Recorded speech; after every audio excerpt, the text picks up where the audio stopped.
Oye, tenemos a Carol Lama, me imagino, ya lista y dispuesta, nuestra querida psicóloga que está siempre con nosotros y no la veíamos hace un par de semanas. Carol Lama, ¿estás por ahí? Sí, no había dejado por ahí. Oh. Ahí está. La escuché. Aquí, ciega, po. Así estoy, igual que ustedes. Descubriendo mi propia ceguera en la cuarentena. Pegá a la cámara, sí, pegá. Peor, yo me encerré sin anteojo. Así no tengo nada. Delivery, mándenle anteojo. Claro. Chiquillos de Retrovisión, vamos a hacerle una mención si ustedes nos ayudan con esto y lo mandan a domicilio. ¿Cómo están?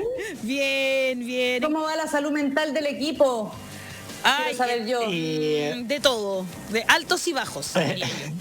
Sí. Empezamos por casa. Sí. Empezando por casa, sí, para que vamos a andar con cosas. No es fácil. Estamos de altos y bajos hoy día.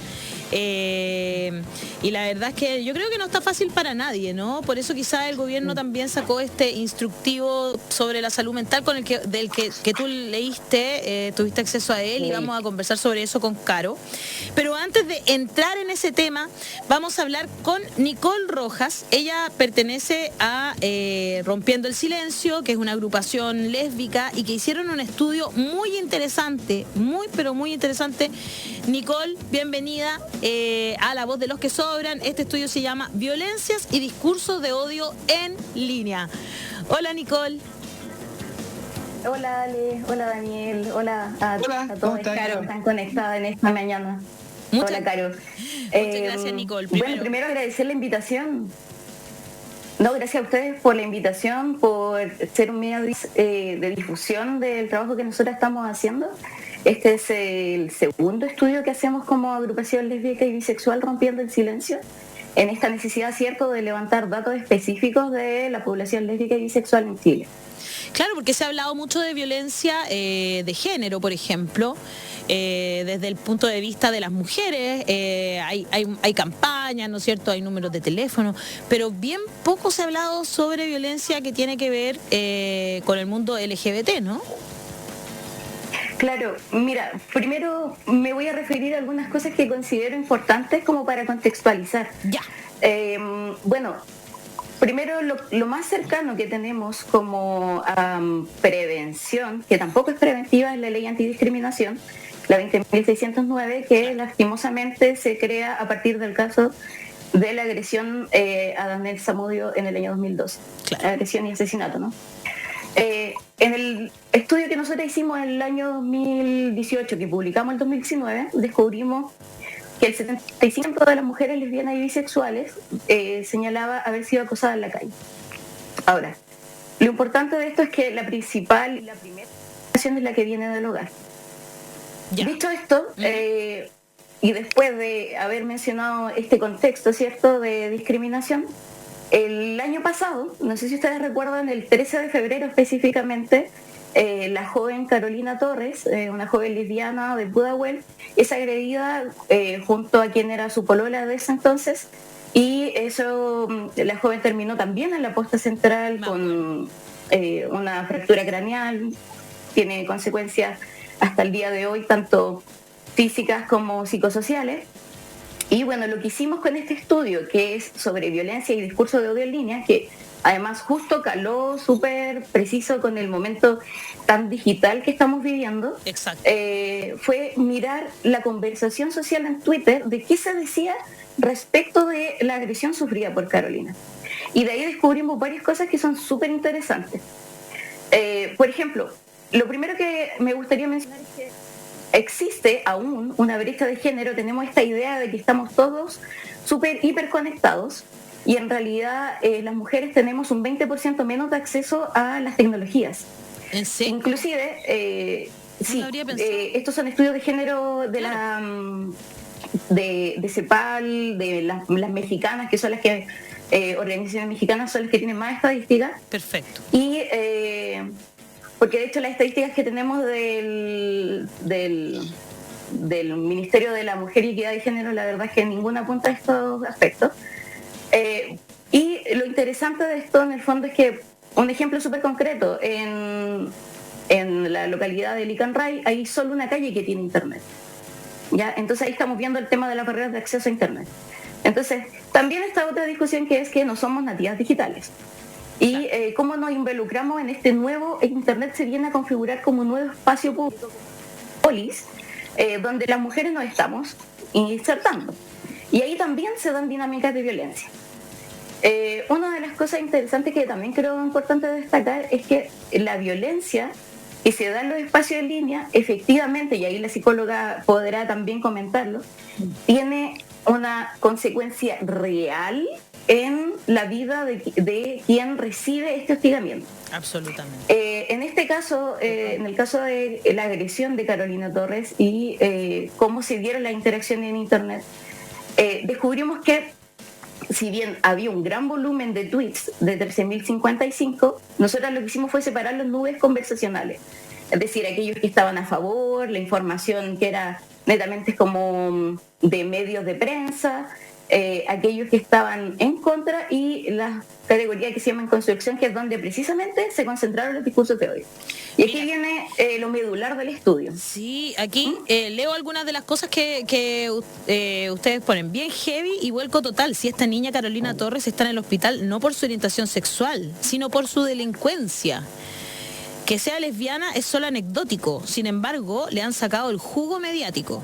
Me tienen hasta las hueas, perdón, estoy leyendo literal, con lo del ataque lesbofóbico. Primero, eso no existe. Cáchate. Que deje de andar asaltando y haciendo cagada en las calles para que no le saquen la chucha de nuevo. Estoy leyendo literal, me disculpan los garabatos, pero así es como escribe la gente. Dice 42 mensajes en contra, principalmente se trata de hombres simpatizantes de la ideología de ultraderecha, nacional patriotas, y de grupos conservadores antiderechos, o provida, como ellos se llaman, quienes esconden su identidad mediante el anonimato. Para ello utilizan imágenes disponibles en la web, como ilustraciones, memes o caricaturas. 12 de estos usuarios esconden su geolocalización, 35,29% del total. Sin embargo, en estos mensajes, los perfiles que tuvieron mayor alcance o amplificación en sus tweets fueron perfiles correspondientes a mujeres.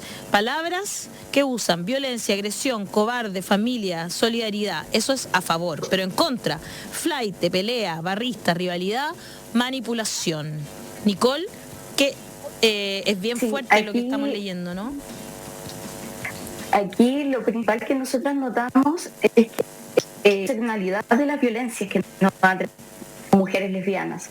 Por un lado, es el transitar de nuestro cuerpo, es el transitar de nuestra expresión de género, es el transitar de nuestros en el espacio público, y cómo esto genera algo en una persona o en la sociedad que hace que esa persona sienta la necesidad prácticamente de agredirte. Y quiero hacer un punto muy importante. El 17 de mayo se conmemoró el Día contra la homo, lesbo, transfobia. Nosotros hablamos de odio. ¿Ya? ¿Por qué? Porque principalmente el concepto de fobia viene a ser desde lo patologizante, desde la respuesta como si fuera del individuo, sin mirar que en realidad aquí hay un tema que es estructural, ¿cierto? Que se reproduce en la cultura y que en el fondo lo que viene a hacer es como quitarle responsabilidad a nuestro rol social, ¿cierto? A nuestro vivir en comunidad.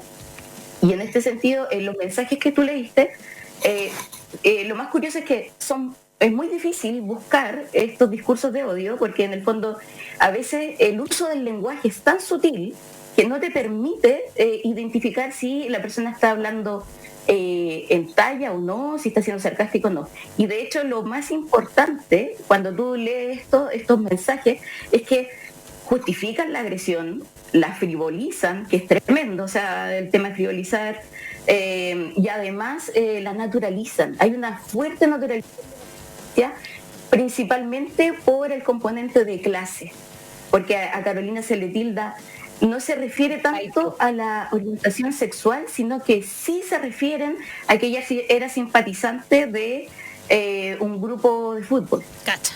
Un equipo de fútbol, perdón. Entonces todas las agresiones van por ahí. Y cómo se va armando el estigma, ¿no? Que tiene que ver con una construcción social de significado, que es bien importante. La Nicole está hablando de cómo el cuerpo es político. Y los cuerpos en la calle somos todos entes políticos. Por lo tanto, ese cuerpo habla. Y lo que se quiere reflejar ahí es delincuente, ¿no? Flaite, también clasismo, como empiezan a aparecer otro tipo de estigmas, ¿no?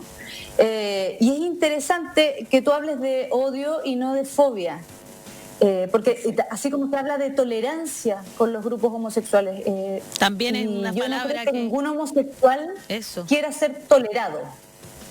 Yo creo que no, o sea, es un de derecho.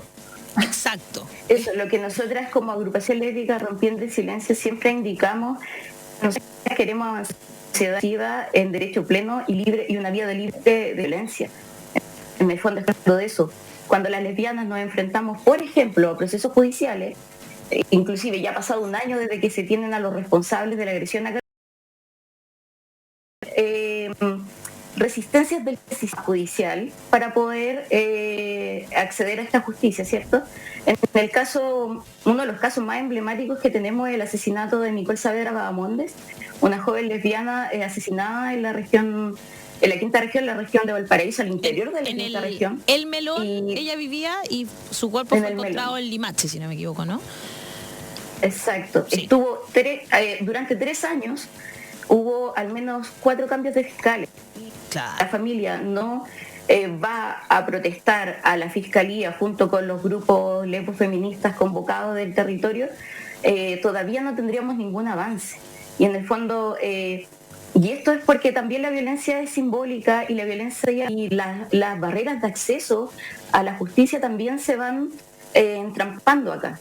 Se van levantando quizás en que no se hizo, por ejemplo, una buena acogida de denuncia en un principio, que es el caso también que pasó inicialmente con Fernanda Maciel, ¿cierto? Claro. Entonces, la construcción social de los significados en torno a ciertos grupos, que Daniel también lo puede decir, porque eso va permeando la sociedad, desde la comunicación. La Ale es periodista, sabe de eso, cómo nosotros comunicamos, nuestro cuerpo comunica, nuestra sexualidad comunica, y cómo eso también permea la ley. Pues Daniel también puede hablar de eso, como desde cómo el sistema judicial se hace eco o no de ciertos discursos públicos.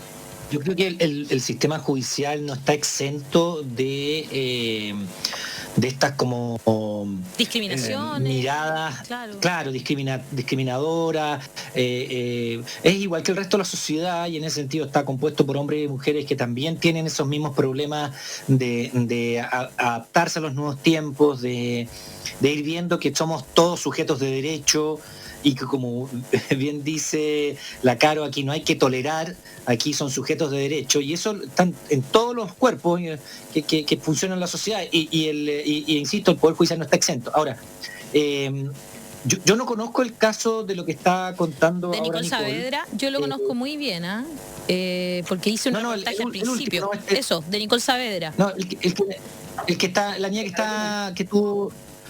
¿Por qué alguien es capaz de acusarla de que porque le gusta un equipo de fútbol? O sea, de Carolina. ¿hubo agresión de qué Carolina. tipo ahí? Ya.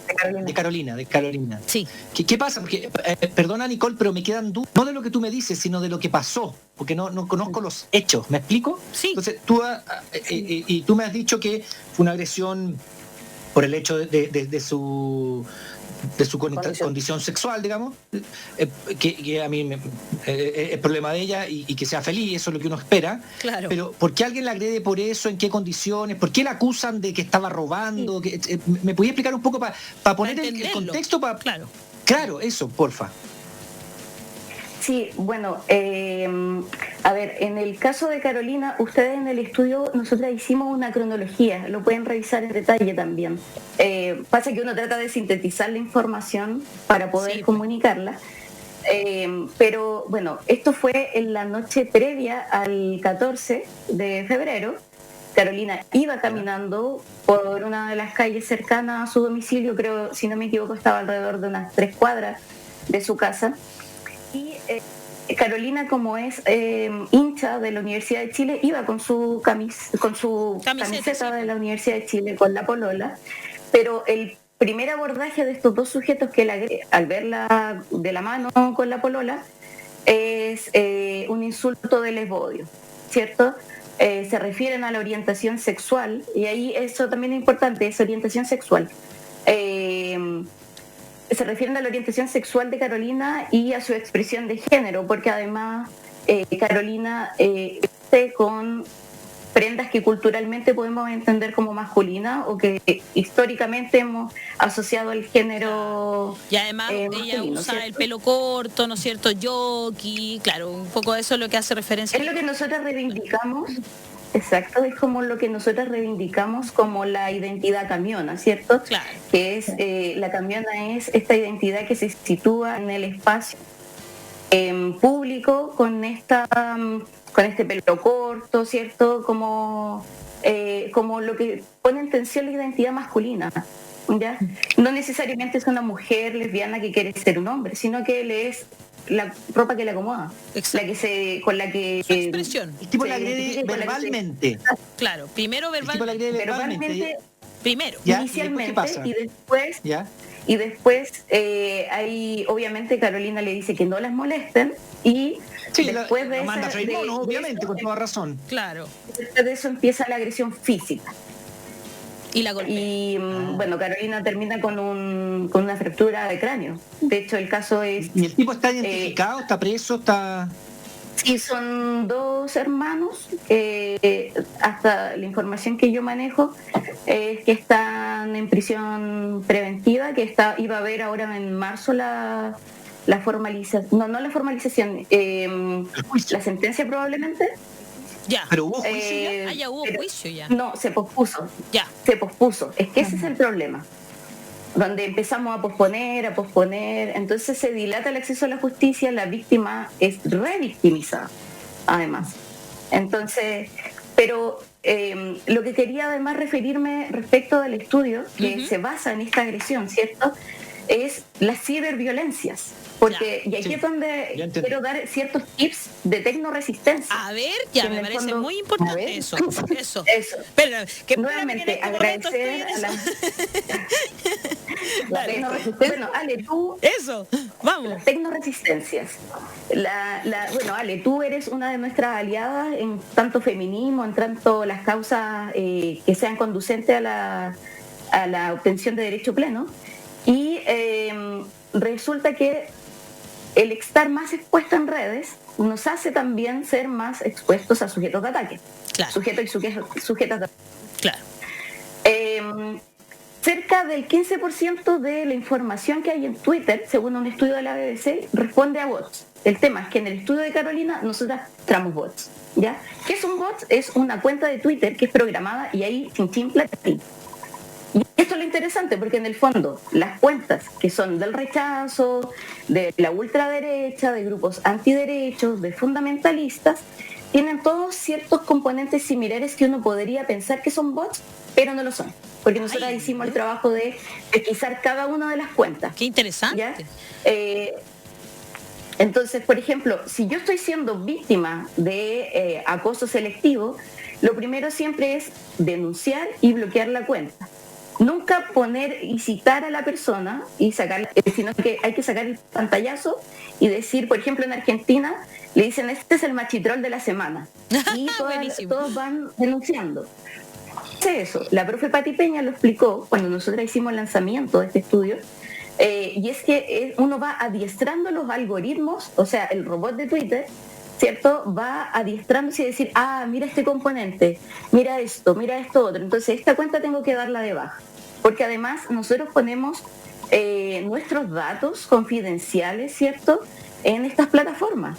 Entonces nosotros entregamos todo el día mucha información gratuita. Entonces también es nuestro deber exigir a estas compañías, a estos holdings que están todo el rato con las escuchas, que mejoren sus estándares de fiscalización de estos discursos de propagación. Aquí estamos hablando de discursos de odio, pero también tenemos temas de cibercrimen, como que esta misma gente se puede concertar a través de Twitter e ir a agredir, por ejemplo, a mí, porque yo digo, hoy día voy a estar en tal lado, porque uno entrega información gratuita. Claro. Se puede concertar por internet y decir, oye, ¿sabéis qué? Juntémonos y vamos a pegarle. Y eso es súper grave. Porque tipos que acosan niñas, adolescentes, ¿no es cierto?, que pueden llegar a... grooming, claro, es súper peligroso. Entonces, nosotras en el estudio agregamos además una serie de de estrategias de tecnoresistencia. Como les contaba, no somos nativos digitales la mayoría. Y nuestros padres, o los padres en general, no se involucran tanto, por ejemplo, con lo que es TikTok, con Steam, ¿cierto? Porque en realidad hay una frase muy buena que dice Coco Legrand, y es que dice que todos estamos súper apurados y hay cosas vitales en la vida que nadie te enseña y uno no tiene cómo enseñarlas tampoco. Entonces, lo primero para las tecnoresistencias es material que yo veo que es de información, difundirlo, ¿cierto? Establecer redes de contactos que me permiten ayudar a denunciar estas cuentas, bloquear. Y lo otro que es súper importante es decir que recordar siempre que las redes sociales están en el computador y en el celular. Y siempre es bueno saber que nos podemos desconectar de estos espacios. Dada la contingencia, dada la pandemia, da la sensación de que todo ahora pasara por internet. Qué ¿cierto? increíble. Entonces, muy importante que hay un fenómeno que se llama la luz azul, ¿cierto? Que es súper importante que nosotros antes de dormir, una media hora antes, 1 hora antes, se aconseja porque era aparato electrónico. Claro. Incluso, primero también quería señalar con el entrevistado anterior nuestra profunda solidaridad con los y las trabajadoras que en este minuto están pasándolo mal. Nosotras como lesbianas y bisexuales también estamos cesantes. También hay compañeras que lo están pasando mal, hay compañeras que viven en campamentos, hay compañeras que viven en la ruralidad, ¿cierto? Y que además han tenido, por ejemplo, han perdido sus departamentos, jóvenes profesionales, y han tenido que volver donde los papás, donde también se suscita una violencia, claro. ¿cierto? Que es una vuelta al closet en el fondo. Y lo que les decía también, que pena que el hogar, siendo el primer lugar de contención que deberíamos de tener, es uno de los primeros lugares donde nace la discriminación. Entonces, aprovecho si se dan cuenta, se dan las violaciones, donde las violaciones a los derechos humanos, las violaciones, los abusos sexuales, la mayoría se da al interior del hogar y por familiares. Lo mismo pasa con la violencia en términos LGBT. ¿No? Oye, Caro, de hecho nosotras una pregunta ahí también con lo que decía Nicole de esto porque ahora como que ha cobrado incluso más importancia que antes lo que pasa en redes sociales. Entonces, ¿qué tanto puede afectarle a una persona de verdad en su emocionalidad, en su vida diaria, ser objeto de ese bullying, claro, ese bullying selectivo que hacen, que está describiendo Nicole, y que es muy fuerte? Bueno, es que a mí me ha tocado vivirlo, bueno, a Daniel también. Mientras más público eres, más te toca. Mientras mujeres, más te toca. Si además eres defensor de los derechos de las comunidades LGBTQI+, más te toca, ¿no es cierto? Entonces, si te defines feminista, más te toca, y es fuerte, y hay personas que a lo mejor no están preparadas, que son muy jóvenes, ¿no es cierto?, y que les puede estar tocando. ¿Qué tanto te puede afectar en tu vida diaria? Absolutamente, porque hoy día, como bien decía Nicole, tenemos esta sensación de que todo pasa en el ciberespacio. Pero imagínense cuando nosotros éramos chicos y a ti te hacían bullying por ser el mariconcito de la clase, por ser el gordo, por ser el de anteojos, etcétera. Cuando la gente piensa en el bullying, piensa como en una agresión. Porque te dijeron gordo una vez. No, perdón. El bullying es una agresión sistemática. Claro. Es todos los días, durante mucho tiempo, y la mayor parte es por abajo, ¿no? Sin cara. Eso empieza a suceder también en las redes sociales. Con mayor razón. Como no tiene cara, el anonimato, además la persona que está siendo sistemáticamente agredida, soterradamente, a veces directamente y a veces con mensajes sarcásticos, irónicos, con los memes también, con imágenes. Todo eso va minando la psicología de la persona y la confianza en sí mismo. Entonces hay un trabajo importantísimo que hacer sobre el agresor y el agredido. Con los niños uno entiende que el agresor probablemente está sometido a agresiones en su casa. Eso está estudiado. Sí, qué increíble. Y con respecto ya a los adultos, sí, por lo general es un niño que está haciendo casa, y la forma de sacar esa agresión y esa rabia es molestando al compañero por alguna característica. Claro. Lo doloroso de esto es que cuando uno es adolescente y es, no sé, homosexual, que te digan lesbiana cuando tú eres lesbiana es muy doloroso porque es verdad. Entonces lo que me estás diciendo es que lo que yo siento que soy, mi identidad, es lo que está mal. Cuando eres gordo, es lo un mismo. insulto.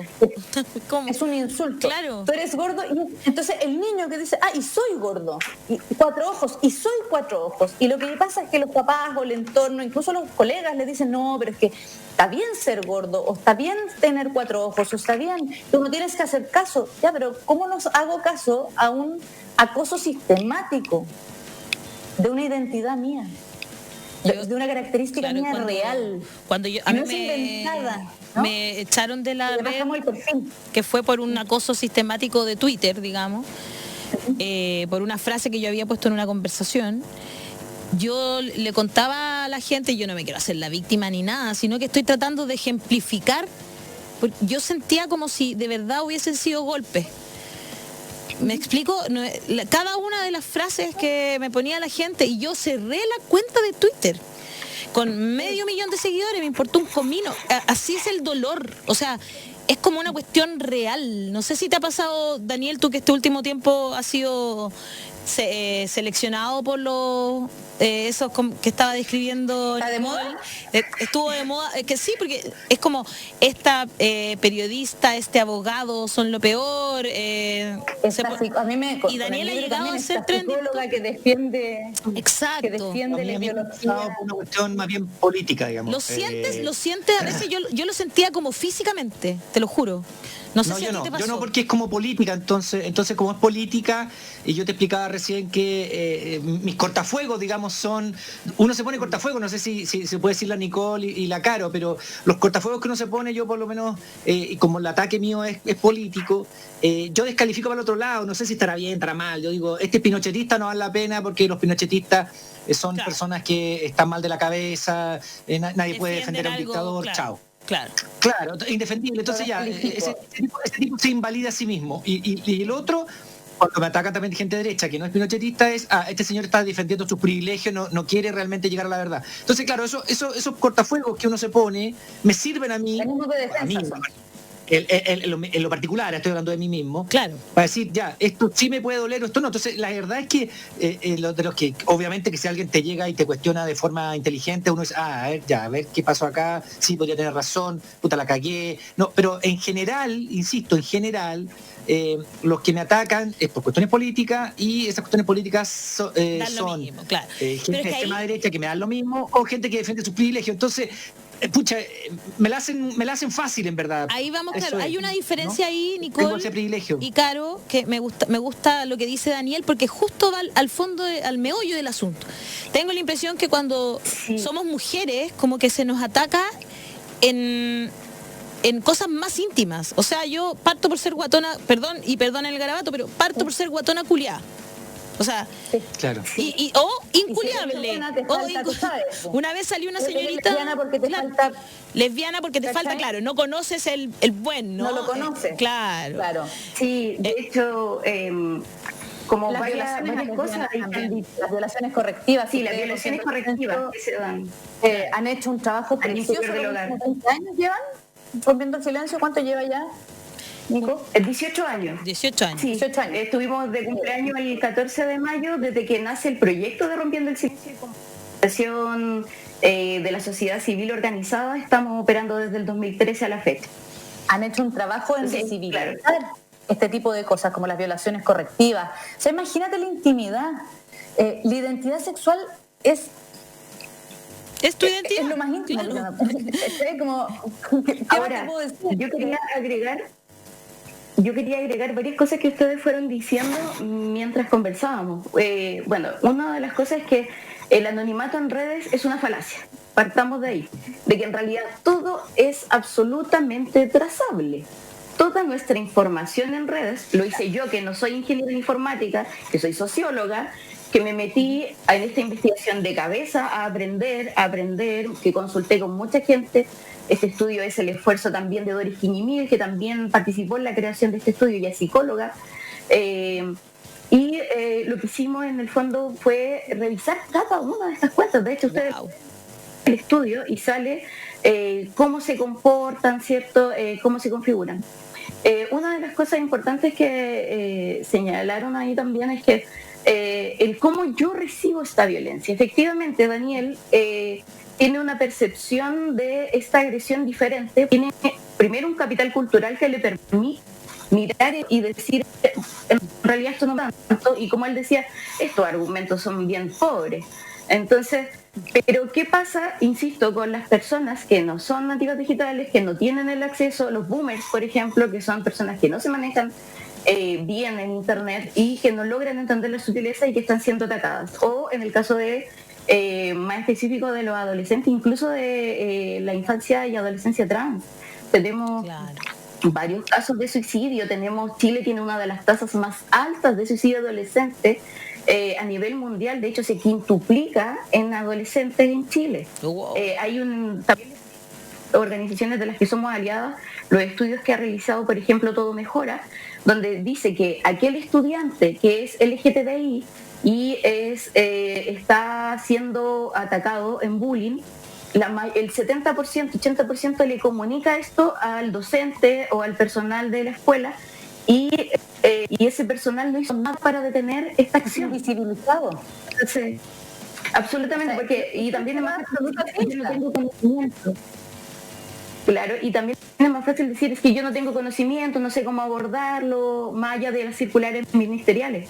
Por eso también es importante que nuestra nueva constitución que vamos a construir sea lo más inclusiva posible, tenga perspectiva de género, sea una constitución donde garantice efectivamente derechos, donde se replanteen todas estas estructuras, porque la educación es tan vital para hacer los cambios culturales que necesitamos en base al respeto, no tolerancia, sino que respeto.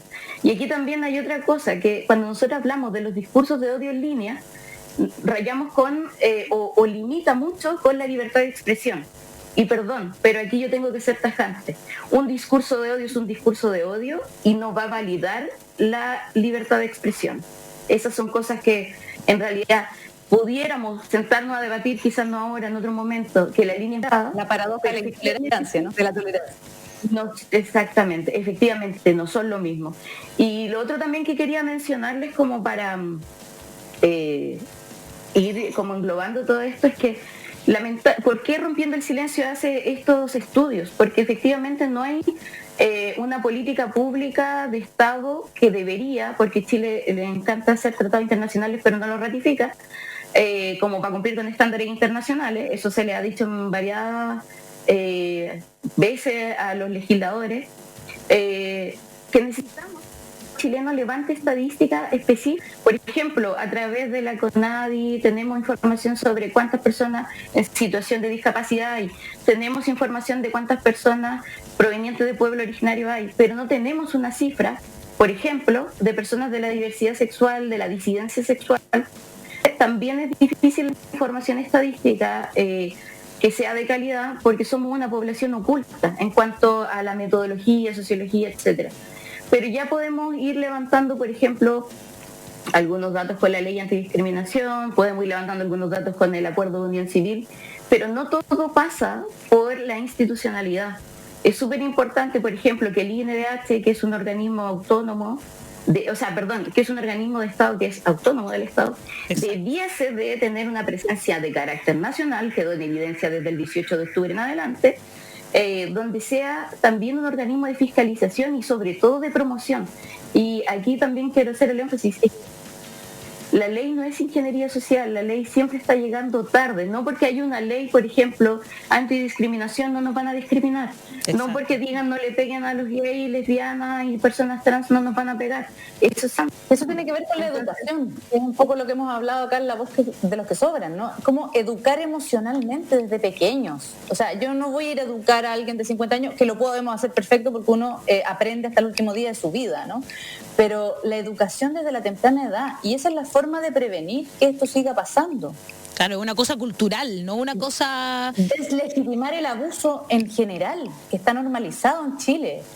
El abuso desde las características físicas, sociales, sexuales.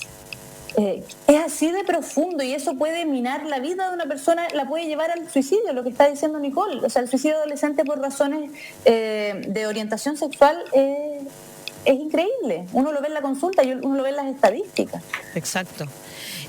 En el fondo, esta cultura, hablábamos que permeaba el sistema judicial. También permea de repente a psicólogos y psiquiatras, Caro. ¿Hay especialidades ahí distintas? Pero uno todavía se encuentra con estos psicólogos que piensan que hay que corregir la orientación sexual de una persona. ¿Existen todavía? Y ustedes el otro día hablaban, no me acuerdo de qué estaban hablando, pero estábamos hablando de cómo han salido del closet, de alguna forma, los pensamientos más extremos de ultraderecha o conservadores. Sí, últimamente, sí. Últimamente. Y también del closet estos grupos donde se corrigen a homosexuales, como si siguiera siendo una patología. Y perdón, en el manual psiquiátrico estadístico del año 67 se sacó como patología. En Chile, corrígeme tú, Nicole, hasta el 95 era ilegal ser homosexual. Hasta el 93. Y aún persisten ciertos artículos que en el fondo deberían de ser derogados y que no han sido derogados. Porque en el fondo están topando con otra legislación. Que para el levantamiento social fue violado por carabineros, porque como eres homosexual, entonces te violamos. Igual en ese caso, allí también hay un componente que nosotros pesquisamos del estudio de discurso y violencia de odio en línea. El caso al que tú te refieres, la información más actualizada es que se desestimó el caso, ¿ya? Ustedes podrán ver, yo no me voy a referir a eso porque es delicado y está en juego la integridad de la persona y todo, pero sí te puedo decir que nosotros como agrupación trabajamos en un informe colaborativo que se presentó a los observadores de derechos humanos internacionales que nos visitaron, que se llama Cuerpos Disidentes, y que por lo menos pesquisamos 6 casos de lesbianas que fueron amenazadas por militares con amenazas de violación correctiva con los fusibles, obviamente, en esta idea fálica, ¿cierto? De que lesbiana lo que necesita es el falo, claro. Y bueno, mucha detención ilegal, pero todos los insultos se referían, como bien decía la Ale, al cuerpo. Y de hecho, parte de los estudios que nosotros consultamos para armar este estudio de violencia en línea, decía que, por ejemplo, las mujeres de entre 20 y 30 años eran insultadas por su intelecto y las de más de 30 años eran insultadas por su apariencia física. Qué impresionante. Bueno, eso me pasa todos los días en todo caso. La edad y las mujeres, ¿no? Es impresionante.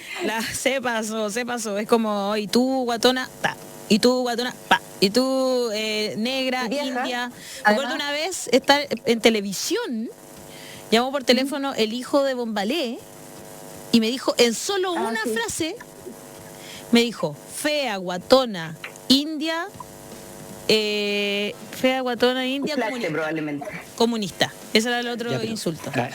Pero estamos hablando de desequilibrados, o sea. En ese tiempo todavía no se entendía muy bien el desequilibrio y yo fui una de las primeras que habló de que era peligroso, que igual David ahí y padre e hijo. Lo sacaron al aire, Daniel, para que dijera eso. Estaba terminando el programa, nunca me voy a olvidar. También? Hay una responsabilidad del editorial, pues, obviamente que el desequilibrio ahí de esa familia es Preguntémosle a don Iván Núñez por qué lo sacó al aire cuando se estaba acabando el programa para que me dijera esa cosa. Era como, igual, ojo. Te vamos a dar la contraparte y eso fue lo que dijo. Me insultó así nomás. Nicole. Igual ojo, Ale, porque son hijos sanos del patriarcado, que es lo que decimos. Claro. En el fondo esta gente dice lo que dice. No es tanto por favor no patologicemos tanto los discursos de odio y las manifestaciones de violencia, porque lo estamos legitimando. Porque no todas las personas, a ver, cuando nosotras los estudios de género nos sentamos a conversar testimonialmente compañeras, nos damos cuenta que son personas adultos funcionales. En el fondo aquí lo que estamos hablando son estructuras culturales que se van reproduciendo y que fomentan esta violencia. Habrán casos donde hay alguna patología de base, los debe haber, ¿ya? No lo puedo desconocer. Claro. Pero en realidad de ese 100% habrá un 90% que son personas que no tienen ninguna patología de base. Tengo tiempo para preguntar un poquito porque, Nicole, yo estaba preguntando con los nuevos tiempos... Nos quedan como con los nuevos tiempos, 4 minutos. Uno también se ubica. O sea, yo hace, no sé, 30 años tiraba talla a los maricones, a los gordos, a los cuachojos. ¿Me entendí? También lo hacía, así también... Yo no podemos ser tan duros con otra mentalidad. Claro, uno lo hacía y incluso antes del 18 de octubre tampoco me molestaba que vendieran agua, porque si también todos vamos creciendo, pues Nicole, ¿me entendí? Entonces, me refiero al derecho de agua. Ya, uno crece, uno se ubica y dice, chucha, ¿cómo no reaccioné antes? Chucha, gracias a Dios alguien me enseñó, ¿me entendí? Entonces, frente a eso, un tipo que te dice lo que le dijeron a la Ale, que no se ubica en lo que está pasando, yo creo que una desviación mental. O sea, si yo aprendí, y todos podemos aprender, oye, que los derechos son una cuestión que es inalienable, que hoy día, por ejemplo, ya voy a decir identidad sexual o orientación sexual porque no es condición, me lo dijiste, listo, me lo grabo, ¿me entendí? Porque también tengo lo suficiente, ¿me cachai? O sea, también puedo aprender.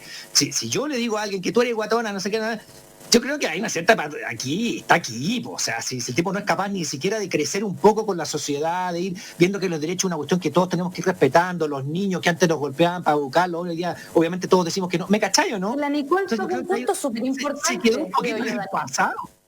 Y tú también, tiene que ver con la responsabilidad. Claro, a ver. Con hacerse responsable de la propia educación. Y eso es bien importante, porque la Nicole dice, la mayoría de esas personas no tienen patología de base. Y sí, yo estoy de acuerdo. Ahora, no, bueno, pero hablando en serio, la mayoría de ellos no tienen patología. Están educados, claro. Están educados en el patriarcado y en esta era en la que todos nos reíamos de los otros. Donde los canales de televisión, los medios de comunicación, los programas que uno veía, el Happening con Pero la persona que no quiere crecer no tiene una patología. ¿Qué es lo que tiene una persona que no quiere crecer, que no quiere ser mejor persona, que no quiere ir cambiando? Es una cosa como absurda. Perdón, te voy a hablar de nivel de inteligencia. ¿No? Bueno. También, perdón, pero hay gente que es más concreta, y eso no es ni mejor ni peor, pero hay gente más concreta, más rígida, de pensamiento más rígido, más estereotipado. Que claro, uno lo podría poner en escalas de inteligencia, eso sería la misma discriminación, pero hay personas de pensamiento más concreto y otros más abstractos, y aquellos que podemos ir educándonos somos por lo general los que tendemos a pensamientos más abstractos, a entender las consecuencias del pensamiento, a flexibilizar posiciones, a tensionar ciertos constructos y ciertas creencias con las que fuimos educados todos nosotros. Y nosotros aquí los cuatro somos de la misma cultura, del mismo país, entonces entendemos dichos, prácticas, discursos, juegos sociales en torno a ciertas actividades. Lo que no quiere decir, y me parece interesante, lo voy a mezclar con algo que tú dijiste, Ale, yo no me quiero victimizar. Bueno, pero cuando uno es víctima, también tiene derecho a victimizarse. No quedarse en la victimización, sino que trabajarlo. Y para eso, acceso a la salud mental, que es uno de los temas que nos va a quedar pendiente. Nos va a quedar pendiente. Es importante. Súper buen tema. Sí. Pero... Claro, porque acceso a la salud mental, ¿cuántas personas, cuántos adolescentes que están mostrando síntomas de acoso, de bullying, perdón, ¿cómo es la frase de ustedes? De odio, que no es... Sí, lesbodio. Lesbodio. O crímenes de odio. ¿Tiene acceso a una terapia psicológica, por ejemplo, para no terminar en suicidio? ¿Se encuentra con un profesional que piensa que su homosexualidad es una patología? Imagínate. Es como cuando las personas discutimos el aborto y ese profesional se niega a hacer un aborto. Es lo mismo que cuando una persona, y yo he recibido casos de pacientes que han ido al psicólogo y el psicólogo lo ha dejado más patologizado de lo que venía, ¿no? Oye, con respecto a su homosexualidad. Qué increíble. Oye, yo creo que aquí hay que tener mucho cuidado. Hemos tocado muchos temas. Me pareció tan interesante lo que estamos tocando y ojalá que, sobre todo adolescentes, niños que pueden estar sintiéndose en este momento acosados, entren a la página de Rompiendo el Silencio y vean cuáles son lo que podemos poner como un escudo para defendernos de estos ataques de odio, justamente a través de las redes sociales. Nicole, muchas gracias. Al sistema, decía la Nicole. Exactamente. Nicole, muchas gracias por estar con nosotros el día de hoy en La Voz de los que Sobran. Caro Lama, usted vuelve, por supuesto, a La Voz de los que Sobran. Daniel Stingo, nos encontramos mañana a las 10 de la mañana aquí a través de todas las redes sociales de La Voz de los que Sobran, la 94.5 FM Radio Sach y el 48.1 Santiago TV. En radio nos despedimos con